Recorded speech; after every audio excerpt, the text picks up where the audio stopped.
Through history, our ancestors have used what they had to provide for their needs, and sometimes their wants. Today's water pie is one of those recipes that they use to be able to put dessert on the table and just using a few basic ingredients to do so. We'll begin by preheating the oven to 400 degrees while we're putting together the pie. The first thing you need is a 9-inch deep dish pie crust, store-bought or homemade, whichever way you want to do it.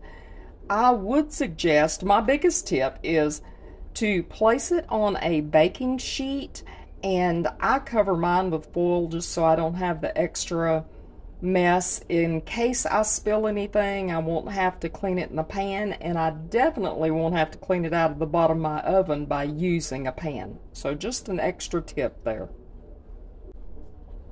Now here's where it may start to seem odd, but all you do is add 1.5 cups of water.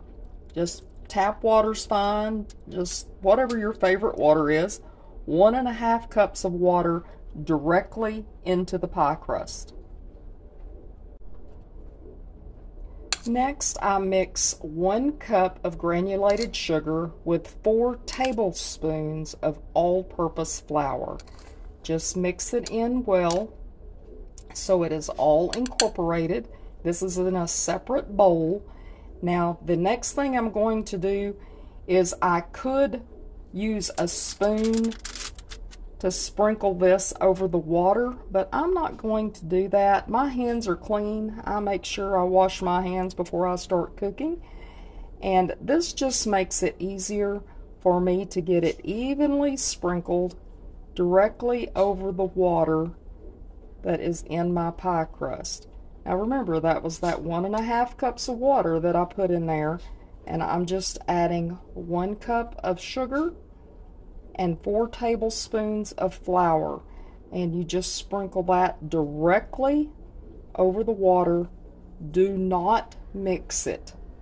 I know this all sounds really odd, doesn't it? But it worked for our ancestors, and it's going to work for us. So just trust the process and sprinkle the flour and sugar directly over the water.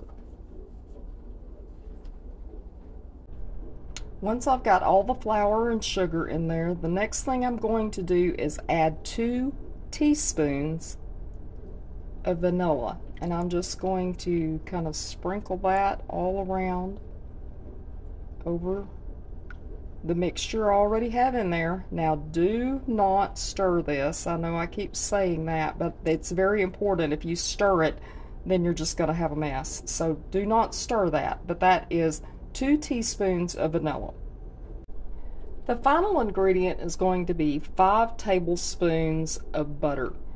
Now, my butter comes in 2-pound rolls, so I just cut some off, so it does not, may not be exactly 5 tablespoons. If you use stick butter, it may be a little easier for you to cut the 5 tablespoons. I just eyeballed it, and you just lay it on top, and that's all you do with it. And now it's ready to go into the oven. It is going to cook in the hot 400-degree oven for 30 minutes, and then I'll be lowering the temperature to 375 for another 30 minutes. I just took this out of the 375-degree oven for the last 30 minutes. It started out at 400 for 30, then 375 for 30, and I just took it out and I removed these. I had these around the edges for those last 30 minutes so my crust didn't burn. It just kind of got this golden brown, and it is perfect. Now I just need to let this sit and cool. Let me show you. When I first took it out, you could tell it was really liquid, but it sat here for just a couple of minutes and it is already starting to gel up. Once it has cooled down here on the countertop and come to room temperature, I'm going to put it in the refrigerator to let it finish cooling down for a couple of hours, and then we'll slice into it and see how it turned out. And here it is, water pie. I know it doesn't sound very appetizing, but once it has cooked and it has been able to cool, it turns into a wonderful piece of pie. It's easy, doesn't take very many ingredients, and please, if you give it a try, let me know down in the comments what you think and if you have ever eaten it before. So, water pie.